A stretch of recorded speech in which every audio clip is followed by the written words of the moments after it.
C'est l'heure de la revue de la presse et des médias israéliens ce matin sur Studio Kalita, relayé sur les ondes des radios juives parisiennes. Et ce matin, on peut le dire, la politique israélienne cède tout naturellement la une et la manchette des quotidiens à l'exploit des forces spéciales américaines qui ont éliminé, vous le savez, il y a environ 24 heures, l'archi-terroriste Abu Bakr el-Baghdadi, le leader de Daesh, quelque part dans la région d'Idlib, au nord de la Syrie. Éliminé, titre d'un seul mot immense en rouge sang, ce matin, le Yediot Aharonot, avec une photo bien entendu d'El-Baghdadi. C'est lui qui a fondé Daesh, c'est lui qui a réinventé la décapitation de malheureux, c'est lui qui a remis en scène les exécutions les plus barbares de l'époque moderne, c'est lui qui a terrorisé des milliards d'êtres humains de Bagdad à New York. Il était depuis de nombreuses années dans le collimateur des armées occidentales jusqu'à ce que les unités d'élite américaines, dont la fameuse force Delta, l'éliminent. C'est ainsi que le Yediot Aharonot résume en quelques phrases dans sa première page la personnalité de celui qu'il qualifie de terroriste numéro 1 au monde.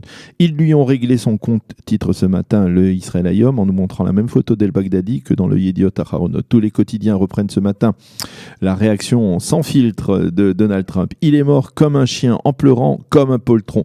En pages intérieures, les journaux détaillent comment 8 hélicoptères de l'armée américaine ont pris d'assaut la maison du terroriste qui était piégé. El-Baghdadi a tenté de s'enfuir avec 3 de ses enfants, mais se voyant encerclé, il s'est apparemment fait exploser.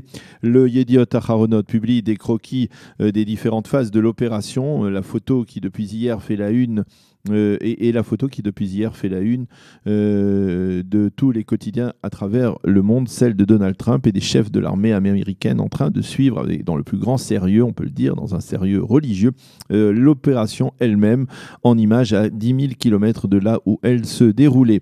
Les quotidiens israéliens nous présentent également le successeur désigné d'El-Baghdadi, un ancien officier supérieur de l'armée de Saddam Hussein, et les analystes affirment que cette nomination rapide a pour objectif de prouver que même si Daesh n'a plus de territoire, eh bien, il reste tout de même présent. Quant au professeur et orientaliste Eyal Zisser, il explique dans son commentaire dans le Israël Hayom que l'élimination d'El-Baghdadi ne laisse pas obligatoirement présager de la disparition pure et simple de Daesh. Shimrit Meir, la spécialiste du monde arabe de Yediot Aharonot, écrit ce matin: El-Baghdadi est devenu le Ben Laden de Donald Trump, avant de rappeler que Daesh était, selon elle, mort bien avant son chef et son fondateur. Dans son analyse, Shimrit Meir rappelle que Daesh a été porté sur Internet par des vagues de sympathie en provenance d'éléments venus de pays occidentaux et attirés par l'idée du califat islamique.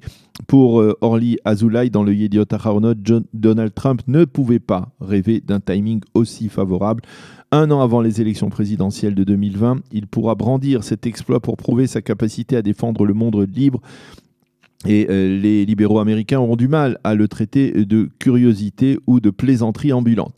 Les commentateurs affirment également que cette élimination tombe à pic car elle peut faire oublier l'erreur de l'abandon par Washington des alliés kurdes dans le nord de la Syrie.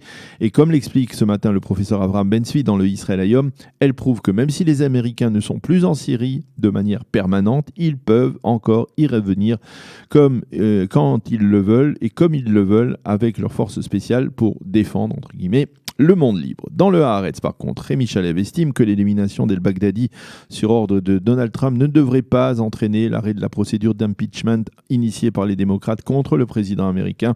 Le Haaretz explique que c'est apparemment l'une des femmes d'El-Baghdadi qui avait été arrêtée qui a permis de localiser la maison où l'archi-terroriste vivait.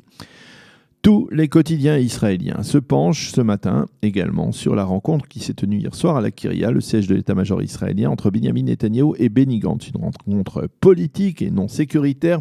Les sons de cloche qui proviennent de cette rencontre sont de l'avis général moins stridents, plus optimistes que ceux qui provenaient des rencontres précédentes entre les deux leaders. Certes, il n'y a pas eu de percée déterminante, dit-on ce matin, mais le simple fait qu'ils aient prévu de se parler à nouveau est en soi encourageant. Les conseillers des deux hommes ont affirmé que l'entretien s'est déroulé dans une atmosphère positive et c'est le titre qui ressort du Israël Hayom ce matin. En marge, les quotidiens soulignent que Benyamin Netanyahou reste fidèle au bloc des 55 députés Parallèlement, les sites d'information affirment ce matin que le conseiller juridique du gouvernement Avichai Mandelblit pourrait prendre une décision concernant les dossiers judiciaires du Premier ministre d'ici la mi-novembre, c'est-à-dire alors que le mandat pour former un gouvernement est toujours entre les mains de Benny Gantz. Et les observateurs s'accordent à penser que si c'est le cas et si Mandelblit décide par exemple de retirer le chef d'accusation de corruption dans le dossier 4000, le dossier Bezek, voilà, eh bien cela pourrait suffire à faire de Binyamin Netanyahou une sorte de vainqueur de sa confrontation avec la justice et pourrait ensuite le propulser en cas de troisième consultation électorale vers une victoire qui de facto mettrait fin à l'impasse politique actuelle.